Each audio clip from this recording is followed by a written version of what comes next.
आलू और आलूई के घर एक मेहमान आया। आलूई ने खूब खुश होकर सांभर बनाया, डोसा बनाया, चटनी बनाई। मेहमान ने हंस हंस कर खूब चटखारे लेकर भरपेट खाया। फिर वे तीनों घूमने गए। एक पार्क में बैठे गपशप की, फिर सड़क पर टहलते रहे और टहलते टहलते दूसरे पार्क में चले गए। वहाँ बैठे बैठे गपशप की और फिर घर आ गए। मेहमान तो पलंग पर लेट गया, आलू सोफे पर बैठ गया।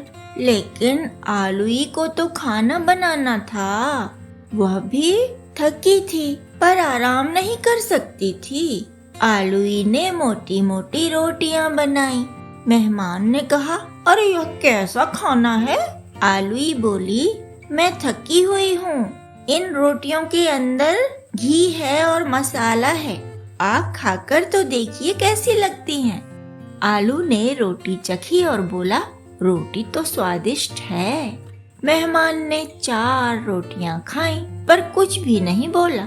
दूसरे दिन नाश्ता करने के बाद आलू बोला, चलो घूमने चलते हैं। मेहमान बोला, भाभी को घर पर रहने दो।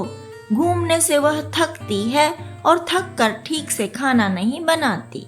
आलूई को घर छोड़कर वे दोनों घूमने निकल गए।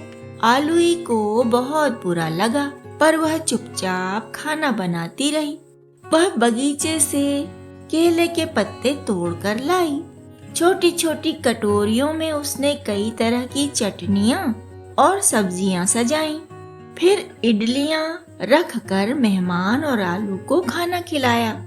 आलूई ने खाना नहीं खाया। आलू ने कहा, आलूई तुम भी खाना खा लो। आलूई बोली, मुझे भूख नहीं है। मेहमान ने कुछ नहीं कहा। उसे अपने खाने से मतलब था, दूसरे के खाने या न खाने से कोई मतलब नहीं था। तीसरे दिन पूड़ी और चने का नाश्ता करके मेहमान और आलू फिर घूमने चले गए। आलूई घर पर रह गई। वह घर के कामों में लगी रही और रोती रही। जब खाने का समय हुआ तो मेहमान और आलू घर आ गए। आलूई ने रोटियों का ढेर बनाकर उनके आगे रखा और बोली, फ्रिज में सब्जियां हैं, निकाल लो और खा लो। आलूई पलंग पर लेट गई। वह गुस्सा थी, उसने खाना नहीं खाया। आलू बोला, आलूई खाना खा लो। कल से हम तुम्हें अकेले छोड़कर नहीं जाएंगे। घूमने जाएंगे तो साथ साथ जाएंगे, घर पर रहेंगे तो साथ साथ रहेंगे। अब तो खाना खा लो। आलू ने आलूई की बहुत खुशामद की तो आलूई ने खाना खा लिया। मेहमान कुछ भी नहीं बोला। उसको किसी के खाने न खाने से कोई मतलब नहीं था। चौथे दिन नाश्ता करके मेहमान बोला, चलो चलो आलू घूमने चलते हैं चुपके से। भाभी को पता न चले। वह हमारे साथ जाएगी तो लौटकर ठीक से खाना नहीं पकाएगी। आलू बोला, वह जाएगी तभी मैं जाऊंगा, वह नहीं जाएगी तो मैं भी नहीं जाऊंगा। खाना हम सब मिलकर भी तो पका सकते हैं, खाते तो सभी हैं। वह क्या घर की नौकरानी है? मेहमान बोला, तो मैं अकेले घूमने चला जाता हूँ। वह चला गया।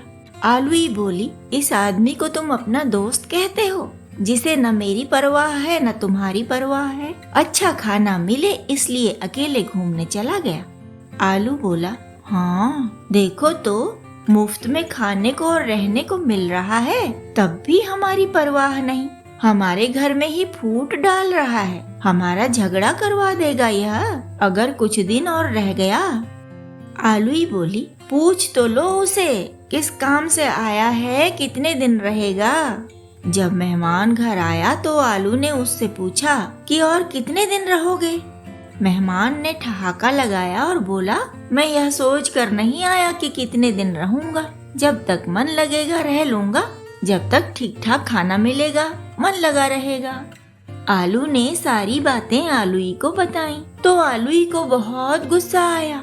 उसने मेहमान से बात बंद कर दी, बस खाना पका कर रख देती और चुपचाप अपने काम में लगी रहती। मेहमान था बेईमान। उसे इस बात से कोई मतलब नहीं था कि जिसके घर में रह रहा है उसे कैसा लग रहा है, उसका काम कितना बढ़ रहा है, उसका खर्चा कितना बढ़ रहा है, उसे असुविधा कितनी हो रही है। ऐसे ही 3 दिन और बीत गए। मेहमान मजे से खाता पीता घूमता और पलंग पर पसर कर सो जाता। फिर आलूई ने कहा, आपको यहाँ कोई काम है नहीं तो जाइए ना अपने घर, मैं कब तक आपका खाना बनाती रहूंगी। मेहमान ने कहा, अरे ऐसे भी कोई मेहमान से बात करता है। आलू ने कहा, 1 दिन का मेहमान, 2 दिन का मेहमान, तीसरे दिन बेईमान। तुम्हें तो बेईमान हुए भी 1 हफ्ता हो गया, अभी भी नहीं जाओगे क्या। मेहमान बड़बड़ बड़बड़ करता हुआ वापस चला गया। आलूई और आलू ने चैन की सांस ली और साथ साथ घूमने निकल पड़े।